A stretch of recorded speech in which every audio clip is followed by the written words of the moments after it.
Jonas, querido, seja muito bem-vindo. É uma alegria ter Obrigado, você meu aqui. pastor. Como a gente tem conversado, acho que você tem acompanhado, a sala de visitas não tem um roteiro formal, assim, é um bate-papo como, Uhum.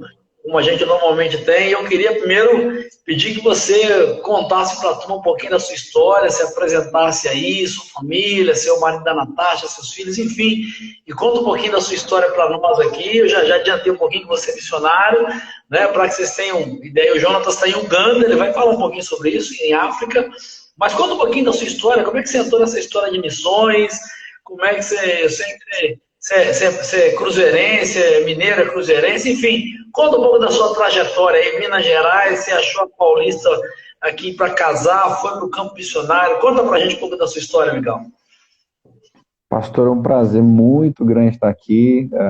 6 horinhas de diferença aqui. Eu estou acostumado a dormir mais tarde, mas o pessoal aqui em casa dorme mais cedo. Natasha até avisou para você, né? Não vou estar lá, não. Mas é uma alegria, muito bom. É um prazer mesmo poder falar um pouco da minha vida, um pouco sobre missões, compartilhar com quem a gente pode compartilhar. Então, meu nome é Jonatas, eu estou em Uganda, na África, atualmente, né? Tem 6 anos já aqui. E a minha história, você perguntou da minha história, né? Como que começou a história com missões? Eu fui criado num lar evangélico, na igreja presbiteriana, né? Lá em Belo Horizonte, Mineirinho.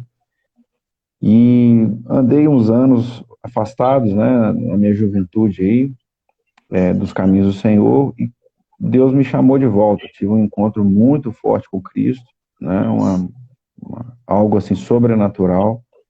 E aquela coisa irresistível, né? A gente, depois que tem um encontro com Cristo, não tem como ficar longe. E aí, nesse retorno meu, mais ou menos aos 24 anos, eu já voltei com algo diferente ali dentro de mim, uma pegada ministerial, entendendo que a vida Deus tinha me chamado para algo diferente, né? E nessa caminhada aí são muitos anos, né, já, mas Deus foi me colocando aí passo a passo, né? Não aconteceu tudo de um dia para a noite, mas passo a passo, servindo a igreja, trabalhando perto da igreja, trabalhei muito com jovens, um bom tempo, e depois também me envolvi com missões, que era a minha paixão, e aí em 2007 eu coloquei o pezinho na África pela primeira vez, e aí me apaixonei Paixão, de amor à vez. primeira vista. Exatamente. Eu coloquei o pé aqui e falei, puxa vida, é isso aqui que talvez Deus tenha me preparado para fazer, e o coração batendo forte mesmo, né? E aí, para você ver, de 2007 até 2014, quando eu vim morar, a gente veio morar, né, na África mesmo, aqui em Uganda, para fazer esse ministério que a gente está agora, foram alguns bons anos aí de preparo e de outros trabalhos que Deus deu para a gente, né? Em 2010, a gente começou um trabalho com uma missão, na verdade não era uma missão, era um movimento, né? O pastor Mário Freitas, ele era o pastor presbiteriana em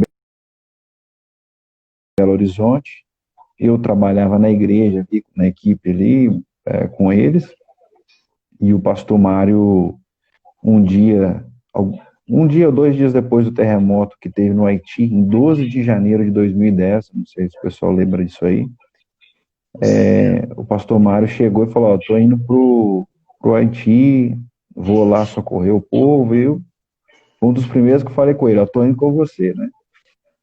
Já tinha feito 2 viagens para a África, e já tinha visto algumas coisas sobre o Haiti. O Haiti, na verdade, está na América Central, mas é a África fora da África, né? É um país Uhum. que a maioria da população é descendente do povo africano, e conserva muito essa tradição africana. Então, eu tinha também essa paixão para fazer, né? E também socorrer aquele povo naquele tempo, né? O Haiti Sim. foram mais de 300 mil mortos, Uau. né? Algo em torno de 300 mil, 400 mil, né? Os números variam aí, mas foi um impacto muito grande. Então, ali começou um movimento, que é a missão que a gente trabalha hoje, chama Missão Mais, Missão em Apoio à Igreja Sofredora. E aí foi essa caminhada, 2010, 2011, a gente acabou dedicando tempo integral para essa organização, né, que estava surgindo, que estava começando. Só aqui, então você, junto com o Mário, você, a turma talvez não sabe, o Mário hoje é a cara, o pastor Mário Freitas é a cara da Missão Mais, mas você faz parte desse time, acho que você é até primo dele, alguma coisa assim, mas você estava nesse sonho que se tornou algo concreto aí, da Missão Mais, você faz parte da organização da Missão Mais. A tua história de ministerial e missionário tem a ver também com o surgimento da Mais. Sim, a Mais começou dessa forma que eu te falei. Foi um movimento, o Mário juntou um grupo de pastores, e na época eu até ali ainda estava no seminário, né, estava estudando ali teologia, e servindo a igreja, servindo a missões também. Eu trabalhava até com a Mocidade para Cristo em Belo Horizonte também. Legal. Não sei se o pessoal conhece, é uma outra missão que tem um foco em jovens. Sim, eu não sou primo do Mário não, viu, Marcelo? Uhum. Eu não sou primo do Mário não, viu? Parece, eu sou ele. Deve ser a careca que ele tá agora. É a franja. Mas aí foi esse começo, assim, era um movimento, né? Ele juntou um grupo de pessoas ali. Na primeira viagem que a gente fez ao Haiti foram 6 pessoas. Uma viagem bem desafiadora. A gente não tinha certeza do que ia acontecer naquele país lá. Mas daí, naquele primeiro ano, foram várias viagens seguidas, a gente sempre participando. E em 2011, quando a gente começou, vamos dizer assim, não que começou a mais, mas foi aquela etapa de tempo integral, era Sim. a minha família e a família do Mário ali, dedicando tempo integral e outras pessoas que ajudavam, né? Mas a gente está desde o comecinho mesmo dessa organização aí. Não, que legal. E é a Missão Mais, quer dizer, e como é que você você conheceu a Natasha, e como é que surgiu essa ideia de migrar e mudar a vida para a África totalmente, se estabelecer, se tornar praticamente um cidadão africano? Como é que é essa decisão, como é que chegou esse caminho de ir morar, viver e literalmente construir a vida num campo de refugiados?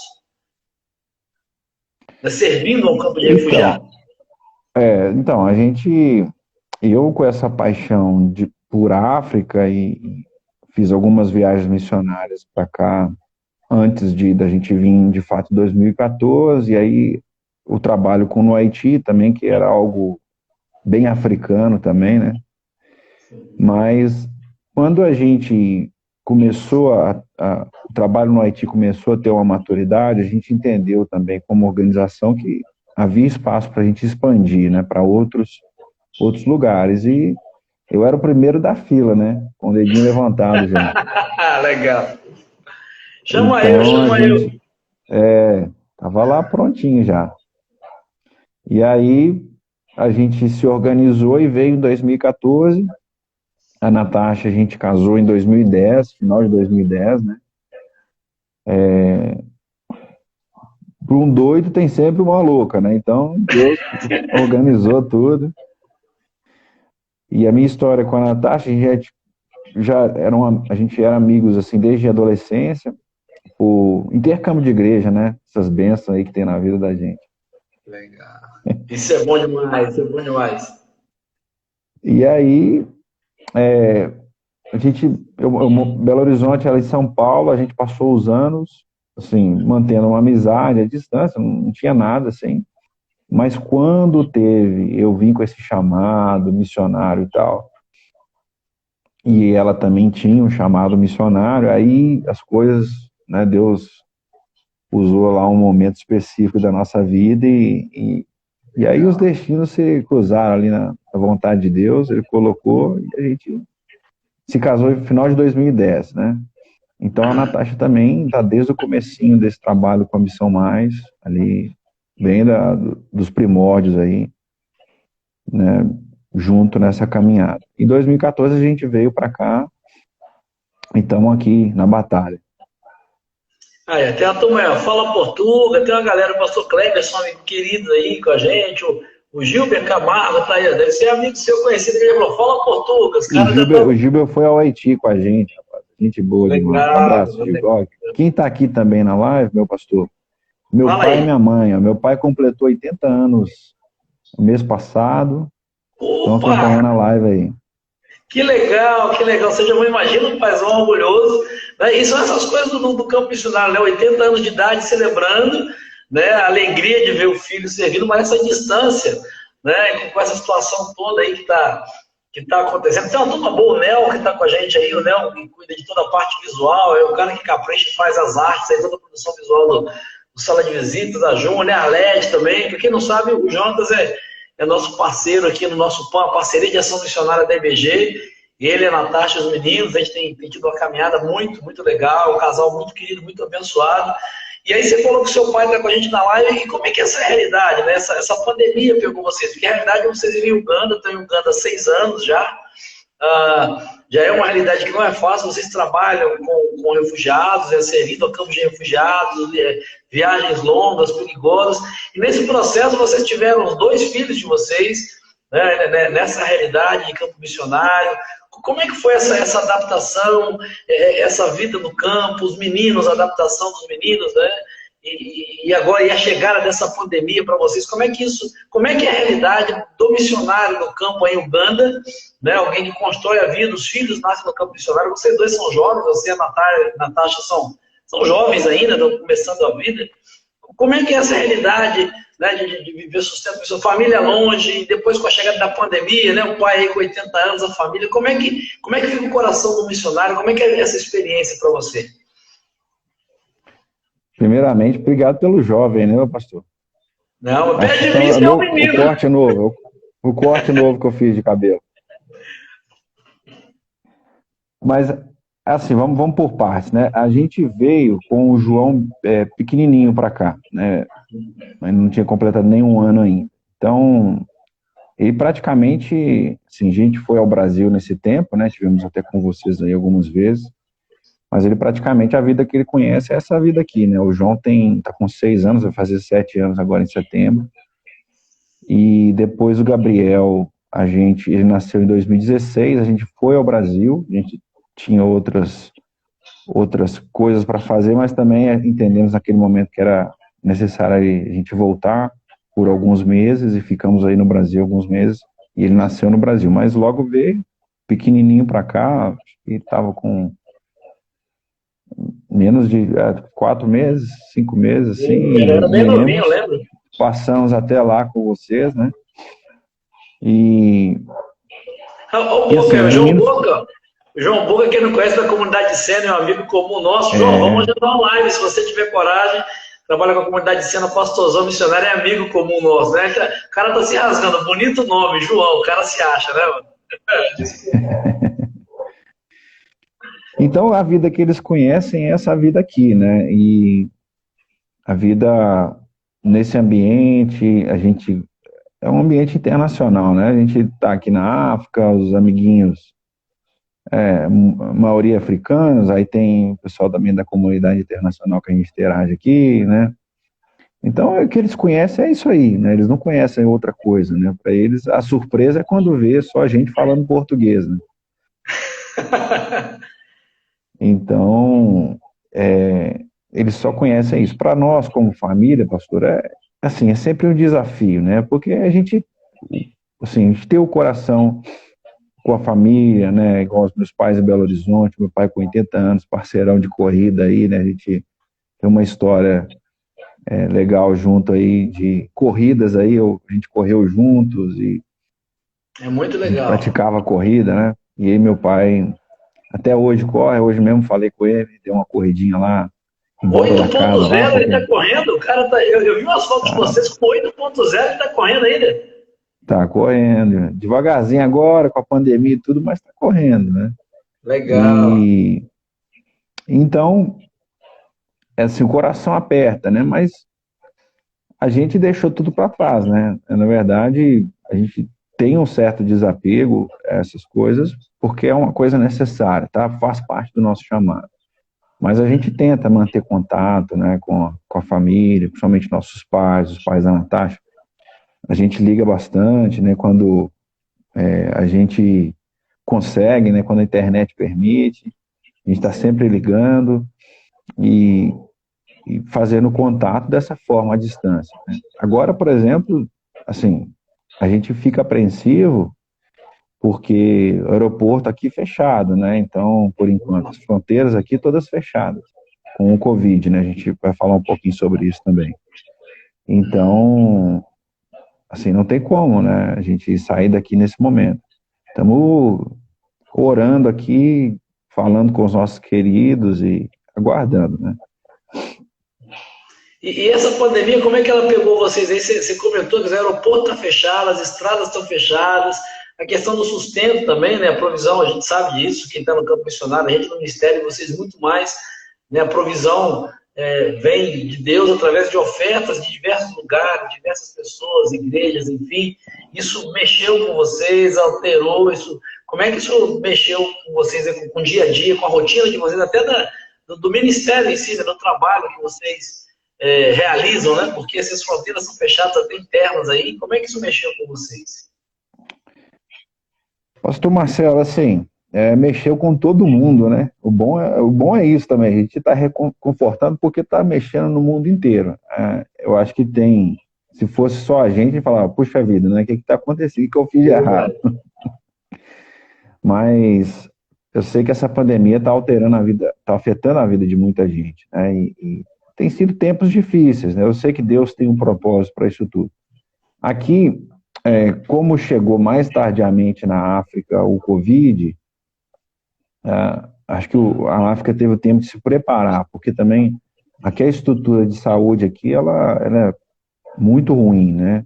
Para não falar inexistente, ela é muito ruim, fraca, né? Em geral. Estou falando agora de Uganda, o pessoal reclama aí dos respiradores aí, tudo. Aqui se fala em um país de 43 milhões de pessoas, em torno de 40 leitos preparados para receber pacientes de Covid. 40. Para o país todo, para 43 milhões de pessoas, 40 leitos. Exatamente. Talvez tenha melhorado esse número aí do início da pandemia para cá, mas esses eram os números que a gente tinha antes. Então, assim, afetou muito, porque como o governo também aqui tem uma presença muito forte, né? Um governo que faz ali mesmo acontecer, né? É diferente aí no Brasil, a gente fala, o pessoal fala de democracia, reclama muito, mas aqui o governo manda e desmanda e obedece quem tem juízo, né? Então, a partir de março começou a fechar bastante aqui. Em março já fechou escola, já fechou transporte público, os carros carro particular não podia transitar, né? Então a gente ficou isolado aqui, não podia ter viagens, as fronteiras fechadas, aeroporto, estradas nas fronteiras, que o Uganda faz fronteira, com alguns países na região. Então já não podia circular, né? Então isso até afetou, eu vou falar do Ministério, mas afetou muito a economia, a sociedade como um todo, porque esse fechamento que aconteceu, eu nem quero entrar no mérito, se foi certo, se foi errado, né? A gente não quer entrar nesse mérito aí, mas fechou e aí a população aqui, ela demanda ela praticamente vende o almoço para comer a janta, sabe como é que é, pastor? Sim. Então, geralmente o pai de família sai de casa de manhã, numa cidade um pouco maior como é a capital aqui, Kampala, centro urbano, né? Ele sai para tentar ali fazer um dinheiro no dia para poder sustentar a família naquele dia, talvez literalmente viver um dia de cada vez, né? Exatamente. Então, quando cortou de uma vez ali tudo isso, né? Afetou muito a economia aqui, né? Como eu falei, fechou lojas, fechou tudo, comércio, fechou o transporte público. Então, as pessoas tiveram que ficar em casa. Aqui tem toque de recolher também. Até hoje o toque de recolher está, né? Agora, outras restrições já saíram, mas toque de recolher de 6h30 às 7 horas da manhã. Perdão, de 7 horas às 6h30 da manhã. Né? E se você estiver na rua, meu irmão, toma borrachada. Toma borrachada da polícia. Paz. Toma borrachada. Então, Para você ter uma ideia da situação aqui, meu pastor, já morreram muito, assim, não tem nenhum morto aqui por Covid, né, nas estatísticas oficiais, né? Tem quase 1.000 casos aí diagnosticados e nenhum morto ainda, né? Graças a Deus. Mas, por outro lado, eu li uma notícia aqui hoje, parece que mais de 30 pessoas já morreram nas mãos da polícia aqui, que está reforçando essas medidas, né? Então, confrontos com a polícia, ou quando a polícia, às vezes, bate muito, aqui é muito violenta, né? Então, mais de 30 pessoas já morreram nesse esforço aí de prender o povo. Então, é uma realidade muito difícil. E também a fome, né? Muita fome. O pessoal, como eu falei, depende do ganho diário, não tem o ganho. E até nesse sentido a gente já fez aqui, a gente fez uma vez só uma campanha junto a Mais aí, a nossa organização, e a gente pôde abençoar aí mais de 350 famílias, graças a Deus, com cestas básicas aí, né? Foram arrecadados em torno de 20 mil reais, aí, 20.600 reais aí no Brasil, e a gente conseguiu distribuir cestas básicas para o povo aqui nesse tempo. Mas tem afetado muito. Agora já estamos caminhando um pouquinho mais para uma abertura. Já há cerca de um mês já liberou transporte, lojas, algumas lojas, não todas ainda, mas algumas. E aos poucos, né, a gente está vendo aí o que acontece. Ninguém sabe, né? Nem aí no Brasil, fecha, abre, fecha, abre. Aqui também está nesse tempo um pouco de abrir, há uma pressão para que se abra, né? Porque as pessoas precisam trabalhar. Mas também há um receio muito grande, né? Por outro lado, né? Há um receio de que um país que tem cerca de 40 leitos, né? Preparados para receber pacientes de Covid, né? Digamos que tenha mais que esse número, vamos falar de 60, 70, 80, ainda assim é um número muito pequeno. Se realmente o Covid ele chega por aqui da forma que chegou em alguns outros lugares, eu não sei É o caos o que total. poderia acontecer. É o caos total. Agora, Jonatas, esses 6 anos que vocês estão aí servindo, né, no Ministério, quais são as frentes que vocês atuaram e atuam, né? Eu sei que você tem questão de treinamento com pastores, trabalho com crianças.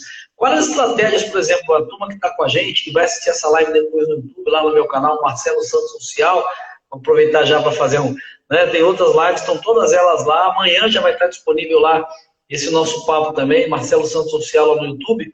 Essa turma que está pensando no campo missionário fica pensando o que fazer em Uganda. Né? Que estratégias, por exemplo, vocês utilizaram, você, Natasha, com pastores? Como é que vocês como é que é o trabalho de vocês? Como é que é o trabalho de vocês? O que consiste o trabalho?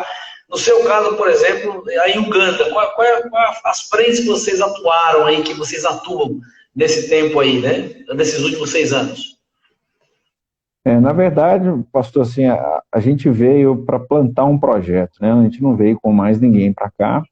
Em 2014, a gente veio para começar algo, né? Então, a gente dedicou um tempo inicial para pesquisa. Eu já tinha vindo aqui antes e entender quais as necessidades da igreja, do país. A Mais tem um foco de trabalhar muito com a igreja, né? Então, a nossa missão trabalha muito próximo à igreja no local. Então, quando a gente chegou aqui, na verdade, a gente encontrou uma realidade muito diferente do que em outros lugares. Uganda hoje é o terceiro país que mais recebe refugiados do mundo. Uau! Né? Então, isso para nós foi um impacto, assim, a gente viu aquele número crescer naqueles anos ali que a gente chegou, em 2014, 2015, por vários fatores, né, por causa da região é o aqui. terceiro da África, o terceiro país do mundo que recebe. Do mundo, mais refugiados. Né, em torno de, enfim, são 1.600.000 refugiados acolhidos oficialmente. Nossa Deus. Né. Tem umas características culturais, enfim, da região aqui também, que favorecem isso, né? Uganda é um país muito hospitaleiro e acaba que está centralizado aqui nessa parte da África Oriental, que a gente chama. Sim. E aí tem países ao entorno aqui que são países de muito conflito. E Uganda, ele há mais de 30 anos tem o mesmo governo, praticamente, né? Então, assim, é um governo que deu uma estabilidade ao país, né, econômica, social. O pessoal reclama aí de eleições aí no Brasil, mas aqui é o mesmo governo há 32 anos, na verdade. 32 anos. E Então, não é uma ditadura, né? melhor a gente nem entrar nessa. O que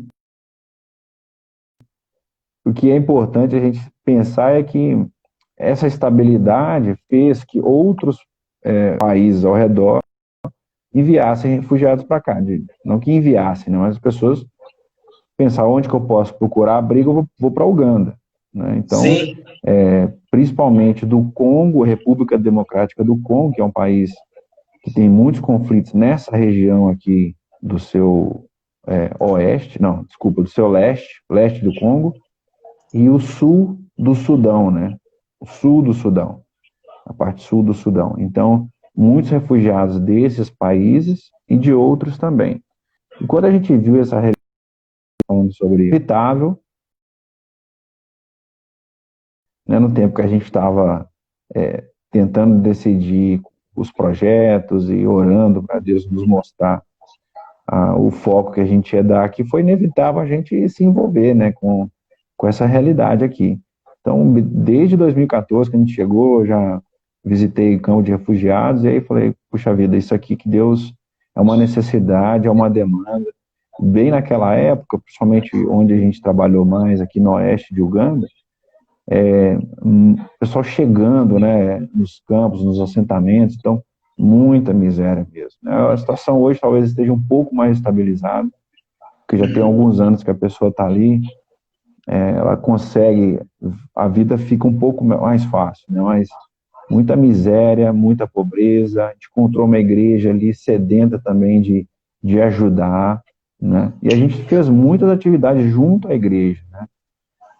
Eu lembro que fizemos várias conferências e treinamentos com praticamente a gente reunia os pastores de todo um campo, né? Um campo aí com mais de 70 mil pessoas. Então a gente reunia aí 200, 250, 300 pastores de Uau! todo o campo, né? E assim, meu pastor, sem bandeira, viu? Sem Obrigado. batista, presbiteriano, pentecostal tem bastante, né? Aqui com a gente. Eu sou de raízes presbiterianas, mas hoje eu não posso nem falar que eu tenho mais cor denominacional, porque a gente trabalha com todo mundo. Eu me lembro muito bem, para você ter uma ideia, de que naquele início, nesses ajuntamentos que a gente fazia, porque a gente levava todo mundo, né? Vamos juntar o Sim. povo aqui, vamos fazer. Até Adventista do sétimo dia, no sábado, tava lá com a gente. É mesmo, rapaz. É o reino de Deus mesmo, né? O reino. As barreiras E literalmente só para deixar eram o pessoal mais superadas. escandalizado aí, eu tô vendo que tem um pastor aí, tem alguns pastores aqui assistindo a gente. Aí, até os padres da Igreja É Católica mesmo. estavam lá no meio. Todo mundo, todo mundo. E era, assim, lindo de ver, né? Continua fazendo algumas coisas assim, não nesse nível mais, mas o pessoal cantando junto, adorando a Deus, né? Cada um Que no seu legal. formato, e reunido ali. Então a gente acabou focando muito nesse trabalho com a igreja, né? Que é o foco da nossa organização. E aí fizemos muitos treinamentos e conferências, né? Naquele momento também com ajudas de alimentação, de Bíblias, né, naquele momento inicial, e depois partimos para um lado mais de treinamento bíblico-teológico, e a gente percebeu que era uma necessidade muito grande, né, e a gente, na verdade, fizemos vários treinamentos e conseguimos formar aqui uma turma que a gente trouxe, carregou durante 2 anos no colo, e a gente conseguiu formar aí antes da pandemia, graças a Deus, né, Legal. em novembro, a gente conseguiu formar uma turma aqui, um curso completo, bíblico-teológico, Que legal. com muita dificuldade, né? Mas a gente conseguiu uma turma inteira, né? Além dos outros treinamentos que a gente fez. E aí, fora Legal. isso, apoiando a igreja local com projetos locais. Então, por exemplo, trabalho com crianças, trabalho com órfãos. A gente teve um casal que presenteou a gente aqui com 1 ano e meio da vida deles aqui. Eles trabalham com agricultura, eles são agrônomos. Que legal. E aí fizemos também, junto com eles, aí, treinamentos na área de agricultura. Uma série de coisas que a gente fez, mas muito perto da igreja local, né? Ajudando Até a porque igreja a local. ideia da mais é essa, né? A missão de apoio à igreja sofredora, né? Um trabalho de suporte àquilo que já existe, no sentido de projetos que apoiem e deem suporte para quem já está na realidade, né? Exatamente. E até, às vezes, fomentar, ajudar aquela igreja a atingir a comunidade local. A gente teve vários treinamentos nesse sentido, né? Porque a igreja, a gente entende que a igreja é a voz, nos braços, as mãos de Cristo ali, né? E numa comunidade tão sofrida, ainda há uma dicotomia, né? Vou trocar a palavra para a gente não entrar na teologia aí. Mas há essa divisão aí poxa, o que é religioso, o que não é. Então, aqui na África ainda há uma visão muito tradicional da igreja, como você vai lá, ora no domingo, ou na quarta-feira, ou na quinta-feira, né? E está separado da vida normal. Mas a gente trouxe essa ideia também aqui de que a igreja faz parte da comunidade, né? Então a gente tem que ser envolvido com a comunidade. Então foram vários projetos nesse sentido, a gente muito sozinho, né? Como eu falei, praticamente sozinho nesses 6 anos, tivemos aí um casal com a gente durante 1 ano e meio, e tentando fazer o que Deus colocou no nosso caminho aqui, junto com os nossos queridos aqui. Até porque, Jonathan, se a gente for parar para pensar, a gente olha às vezes, né, para o missionário em África, né, algumas pessoas são românticas, outras são mais trágicas, assim, mas existe uma necessidade, existe uma demanda, mas coisas, por exemplo, que para nós são muito comuns, normais, eu nunca tive a oportunidade de ir em África, mas tive na China já, enfim.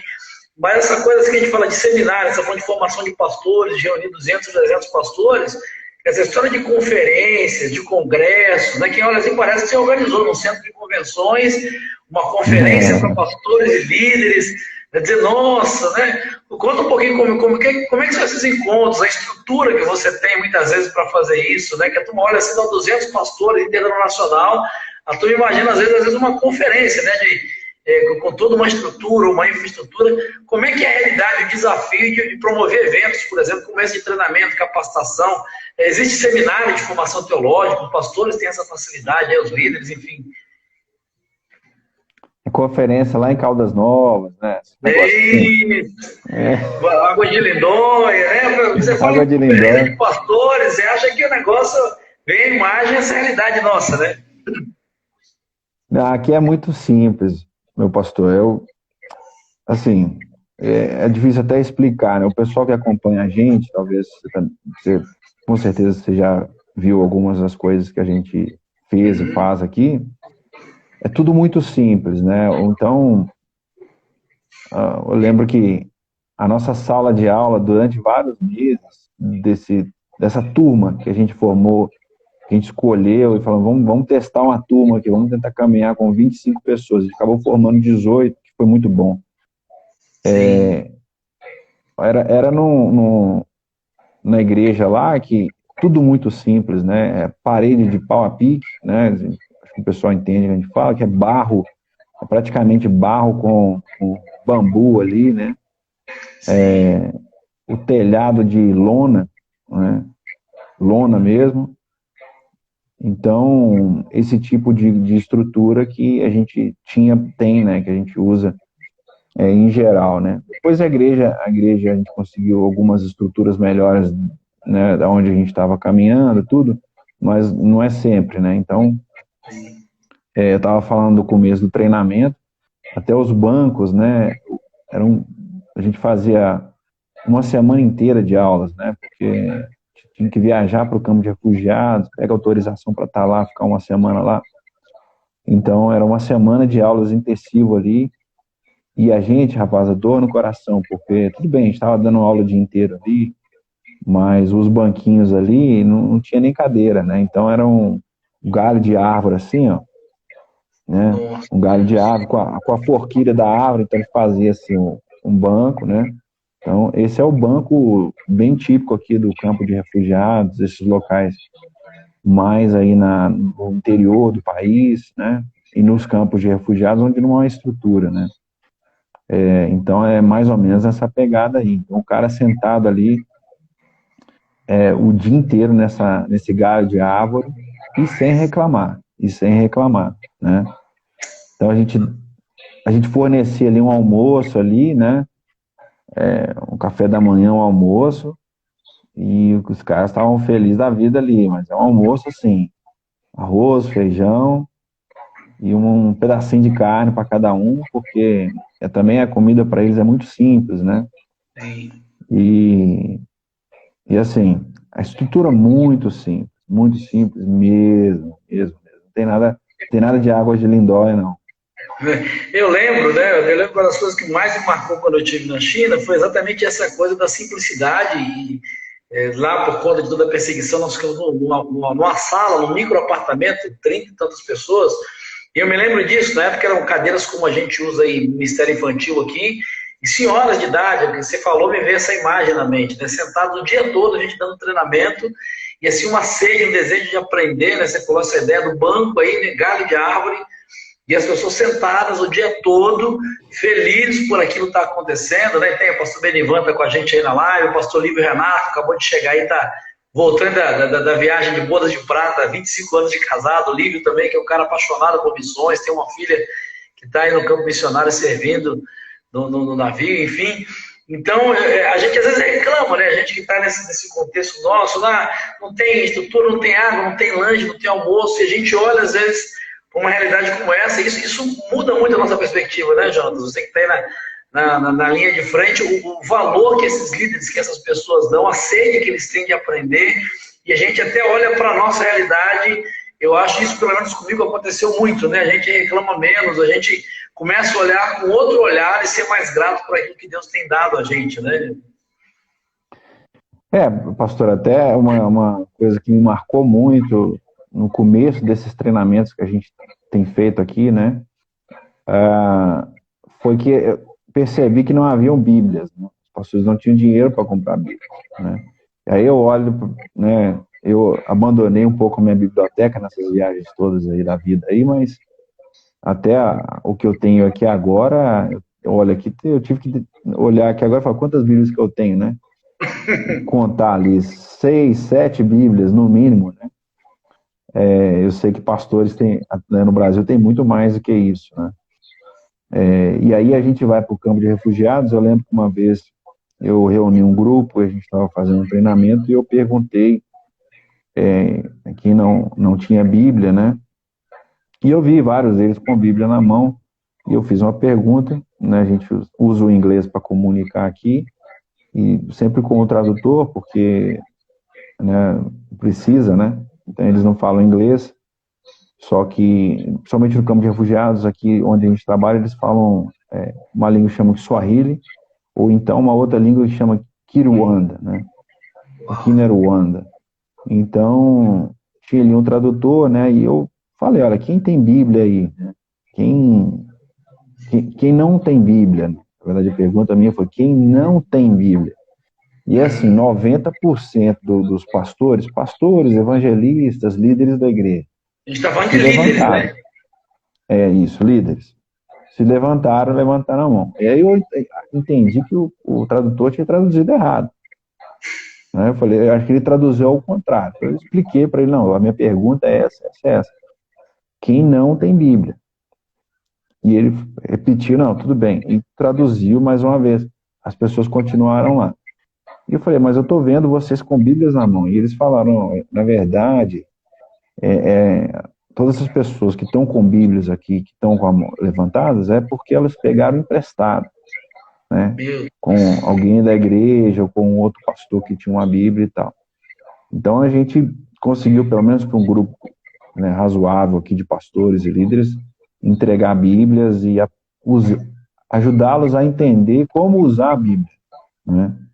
Porque é muito na oralidade, no conhecimento que alguém passou, né? E até uma dificuldade que a gente teve aqui, né? Como treinar os pastores que não sabem ler e escrever. Então, a gente teve que lidar com tudo isso, né? Então, são muitos desafios, né, meu pastor?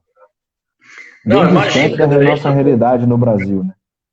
sim, não. A gente está falando de líderes, de evangelistas, pessoas que têm a responsabilidade de liderar e influenciar outros, né, que não tem a Bíblia, quer dizer, a gente está falando de biblioteca, de comentário, de ferramenta, a gente está Não. falando do básico, né, do cara não ter uma Bíblia, que é o básico para ele poder compartilhar, ensinar, pregar. E aí você levantou uma outra questão, que a realidade é muito mais forte, né, daqueles que não sabem ler, né, que não são alfabetizados, não conseguem e têm a responsabilidade de liderar essas comunidades, né, de serem pastores, líderes, evangelistas, obreiros, e que estão fazendo trabalho. Eu acho que o que é interessante, e talvez você possa dividir com a gente aí, é que esse perfil de liderança é quem está fazendo, tocando, vamos usar essa expressão, tocando o evangelho, levando o evangelho para a África, tá evangelizando, fazendo Jesus conhecido nesses lugares que a gente não faz nem ideia, né? E é gente que Deus está usando e que está sendo a igreja de Jesus, literalmente no fim da terra. É verdade. E é uma realidade da África como um todo, nos interiores da África principalmente. Você perguntou de seminário, né, de escola bíblica aqui. Você vai achar que em Uganda, por exemplo, vou falar de Uganda, que é onde a gente está inserido aqui, você acha em algumas cidades principais, na capital tem bastante. Só que um pastor desse, do interior, ou principalmente de um campo de refugiados, que eles não são nem de Uganda, né? Ele não tem condições de vir para estudar, né? Eu até dei aula aqui durante um bom tempo aqui no seminário, num dos seminários aqui, mas essa pessoa não tem como vir para cá, para Kampala é uma cidade cara, né, para quem está do interior, então sem condições nenhuma. E é outra coisa, a família está lá, né? Como é que eu vou abandonar minha família para poder estudar a Bíblia, né? A gente entende que esse é uma necessidade muito grande, mas está fora da realidade das pessoas aqui. Então, Kampala é uma cidade diferente. Eu falei dos banquinhos de galho de árvore. Há muita pobreza na cidade de Kampala, que é uma capital de 2,5 milhões de pessoas, vamos colocar esse número aí, mas também há muitas igrejas grandes que têm a capacidade, que têm uma estrutura melhor, né? Mas a maioria das igrejas são igrejas muito simples, até na capital aqui, né? Então, assim, tem essas necessidades muito fortes que a gente vê e que a gente não tem condições de resolver em 6 anos, né? Nem em Sim. 60 anos, né? Então, a gente entende que o chamado de Deus para nós é servir, né, em algum momento, de alguma forma, aonde você está inserido, e fazer parte de uma caminhada né, da salvação de Cristo naquele local. A gente está falando dos pastores que pregam, que estão aqui, né, pregando o evangelho, divulgando o evangelho, sendo o reino de Deus, que não sabe ler e escrever, que não tem. São esses pastores mesmo que estão fazendo, né, e o evangelho de Deus tem sido pregado, né, a todas as nações. Agora, há muita distorção também. Então, esse é um outro assunto. Esse é um outro assunto que não é só aqui, né? No Brasil tem isso também. A gente sabe muito bem. Então, mas aqui, por causa do nível de educação das pessoas e tudo, é também uma grande porta para um evangelho totalmente fora aí da Bíblia, né? Sim. O que não é o evangelho, né? Distorções do evangelho. Então, esse é um grande desafio que eu percebi aqui também e que a gente tem lutado contra, né? A gente tem trabalhado do nosso jeito aqui, dando treinamento bíblico, teológico, né? Mostrando a palavra, reunindo com pastores, orando com eles, da nosso jeito, né? Na capacidade que Deus nos deu para a gente poder mudar isso aí também. Rapaz, é manipulação, né? Quer dizer, uma coisa que se você tem se a liderança muitas vezes tem esse perfil, né, de não ter uma Bíblia, às vezes, você tirar do povo, né, das pessoas, o acesso à informação, da clareza de saber. Lembro até do início do Evangelho lá em Atos, né? O Evangelho estava começando, as pessoas não tinham muita clareza das informações e aparecia a turma lá pregando um outro Evangelho. E Paulo vai falar muito sobre isso, né? Se alguém vem pregar um outro Evangelho, e muitas vezes em nome de Jesus, travesti com o discurso do Evangelho, Quer dizer, essa é uma realidade contemporânea aí em Uganda, por exemplo, é algo que, né, essa clareza do que é o verdadeiro evangelho. Eu consegui, as pessoas não têm essa facilidade de acesso à informação e de formação. Se os líderes não têm, pedirá do povo, né? De fazer esse Muito filtro. difícil. Enquanto né, no Brasil, aí vamos dizer assim, puxa, entregar folheto, talvez, é uma estratégia que hoje já nem quase é usada mais, né? Ou rádio, né, no Brasil, talvez quase não é mais utilizado, e já foi muito utilizado no passado para a pregação do evangelho. Aqui é esse tipo de ação é que domina aqui, né? Então, o rádio aqui é uma grande estratégia de evangelização e de alcance da palavra. Então e ao mesmo tempo também a Uganda convive com a globalização. Então aqui tem internet, tem tudo, né? Então é muito diferente, né? São grandes desafios aí. Meu amigo, a gente tá chegando ao final e tem 10 minutos, voa, né? Quando o papo é bom, quando a conversa é boa, a gente não percebe que o tempo está passando, né? E a gente começa a falar, a sonhar. Eu sei que vocês estão um tempo aí, você na taxa de tomada de decisões, enfim, né? Nos próximos anos, como eu falei, vocês são meninos, ainda são jovens, tem um futuro, em nome de Jesus, brilhante aí no reino de Deus, no campo missionário, enfim. Mas eu queria que a gente, nesse final aí, você falasse, desse talvez algumas dicas, né, pela sua experiência, tanto no campo missionário em Uganda, como na sua experiência de família, você, Natasha, criando filhos no campo missionário. Que dicas, sei lá, sugestões que você podia dar para quem está com a gente aqui? A gente tem uma turma grande aí, que está com a gente na live, vai assistir depois. Para quem tem essa paixão por missões, né, por África, talvez de uma forma especial, mas pelo campo missionário, que dicas, que sugestões que você daria, né, pelos erros e acertos que você cometeu, pelas coisas boas, talvez não tão boas que aconteceram, como na vida real, em qualquer área da vida, ministério pastoral, ou corporativo. O campo missionário também não é um conto de fadas, não é uma tragédia, é um terror, mas também não é um conto de fadas, é vida real. Então, pela sua experiência, que dicas, sugestões, né, você daria para alguém que tem esse desejo, talvez, de fazer missões, ou de forma permanente, ou talvez usar suas férias para isso? Você falou que teve um casal que ficou 1 ano e meio com vocês. Que sugestões você daria, que dicas você daria para quem é apaixonado por missões e quer se envolver com missões de diversas maneiras, talvez não saindo ou contribuindo, enfim. O que você diria aí para a gente? Eu tenho poucas coisas para ensinar ainda, né? Que você falou que eu sou jovem, né? Então, estou aprendendo. Mas a gente está aprendendo mesmo, meu pastor. É muito aprendizado. Foram 6 anos aqui, que para mim, eu até já falei isso com você, parece que foram 20, né? Foram muitas experiências marcantes. Até o meu amigo Carlos Borges, está aí acompanhando a gente aí. Ele trabalha com cuidado missionário aí, tem uma organização chamada HUG.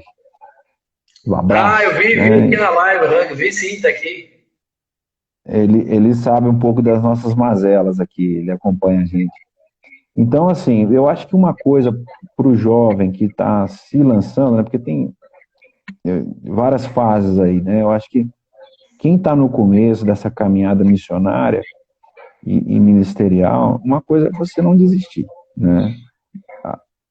Você vai andar para trás, muitas vezes, aparentemente, né, no nosso olhar humano, vai ter muita gente fechando porta na sua cara, né?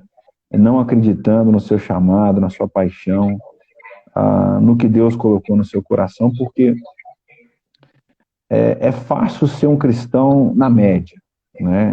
Não estou falando que é ruim, né? Mas é mais fácil ser um cristão da média, né?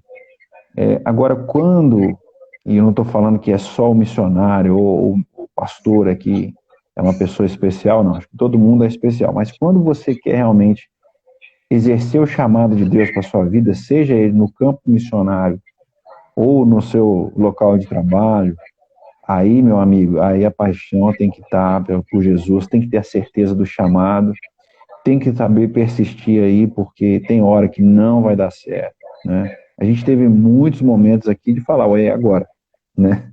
É melhor voltar, tá dando tudo errado, e em muitos momentos que você sabe disso também, a gente compartilha muito com você, a gente em decisões, né?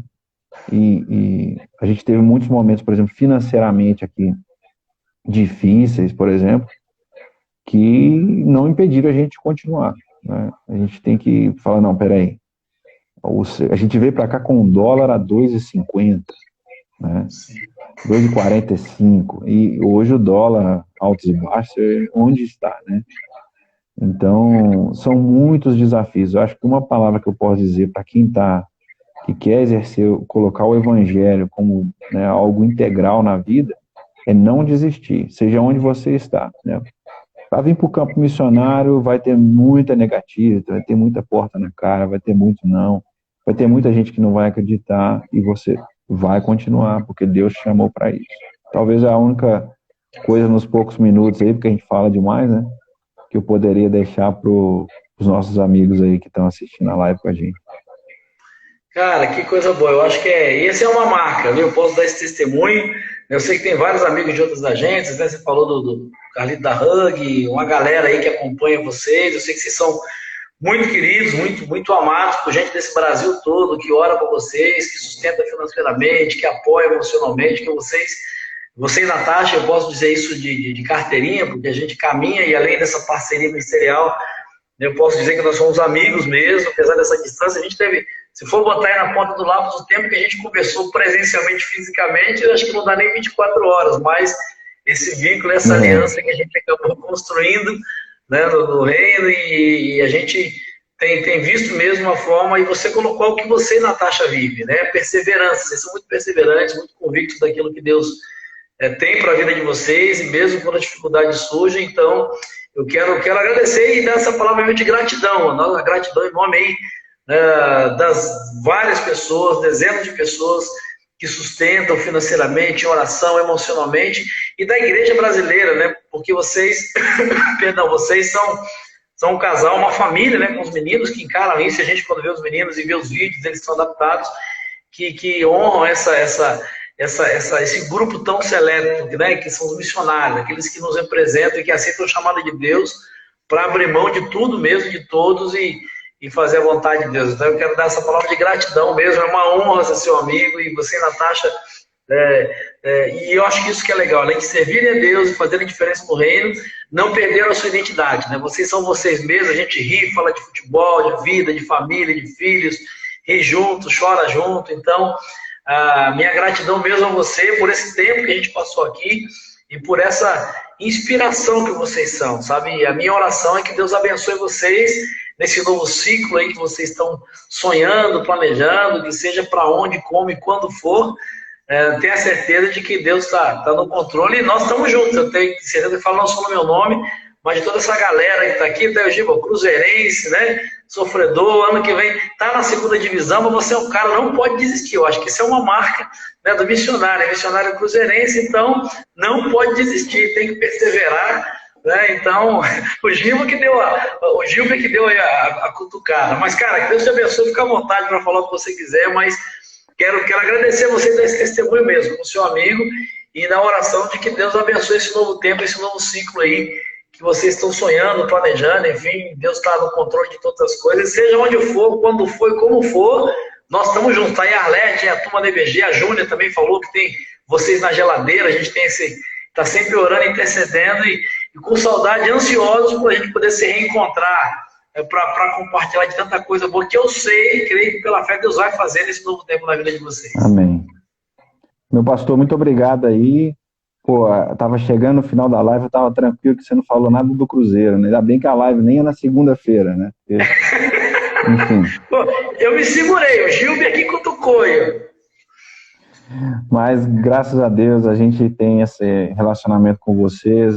Até a gente trocou uma ideia ontem, né? Então, a gente terminou a ligação e falou que coisa boa, né? Falar com o pastor Marcelo. Foi muito bom para nós, né? Levantou a gente assim um pouco, que a gente está nessa época de Covid, está meio caído aqui, mas o Senhor sustenta através de pessoas como você, da igreja aí que tem nos sustentado, né? Então, muito obrigado aí mesmo pela amizade, pelo carinho, pelas orações, pelo investimento financeiro, né, que faz a gente continuar em tempos difíceis. Então, muito obrigado mesmo, assim, não tem nem nem tantas palavras para poder agradecer tudo que vocês fazem por nós. Agradecer o pessoal que assistiu aí, muita gente passou aí, meu pai e minha mãe que assistiram lá, muita gente aí, eu vi o André aí passando, vi o Carlito aí, meu amigo, muita gente boa, o Gilber, carcaça pura. Então, obrigado aí por tudo. Tá bom, a gente que agradece por ter a honra de poder ser representado por vocês como igreja no campo missionário. E, Jonas, a gente tem um minutinho e meio ainda. Quem quiser, de repente, entrar em contato com vocês, ajudar na parceria, manter esse contato, ajudar financeiramente, ter intercessor, qual é o caminho para poder fazer contato contigo?